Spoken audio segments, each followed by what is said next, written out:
আমি দেখতে চাই। আমরা যা শিক্ষামন্ত্রী পদত্যাগ চাই। একবার আমাদেরকে বারবার চ্যালেঞ্জের মুখে ই করছে।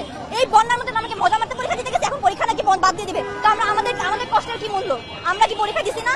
10টা চ্যাপ্টার একদিনে কে পড়তে পারে? এখন আমরা আমাদের জুনিয়রদের নিয়ে কনসার্ন, কিন্তু আমাদের সিনিয়ররা আমাদের নিয়ে কনসার্ন না। তাদের সময় আমরা ছিলাম, কিন্তু কেউ নাই আমাদের পাশে, অ্যাকচুয়ালি কেউ নাই। কারণ তাদের তো আর বোর্ড পরীক্ষা দিতে হবে না। ভার্সিটির যে ভাইয়ারা, ওরা তো আসতে পারে, ওরা তো কিছু বলতে পারে। ওটা নিয়ে আমরা সবাই আন্দোলন করছিলাম কেন? কারণ আমাদের সবার ফিউচারটা উপর ডিপেন্ড করতেছিল। কিন্তু এখন যারা অ্যাটলিস্ট 27 ব্যাচ আসুক, তারাও আসতেছে না। সবাই চুপচাপ কেন আছে? আমার কোশ্চেন এটা। এত কিছু করার পর আমরা কেন মেনে নিব?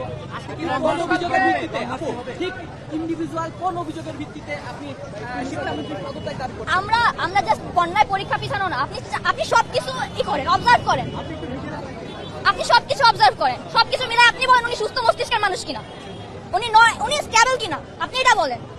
কালকে যে সংসদ ভবনের সামনে শিক্ষার্থী ওনার দুঃখ ধুয়ে আমি পানি খাবো? হ্যাঁ, ওনার দুঃখ ধুয়ে পানি খাবো? কয়টা মানুষের স্বপ্ন ভাঙছে? কয়টা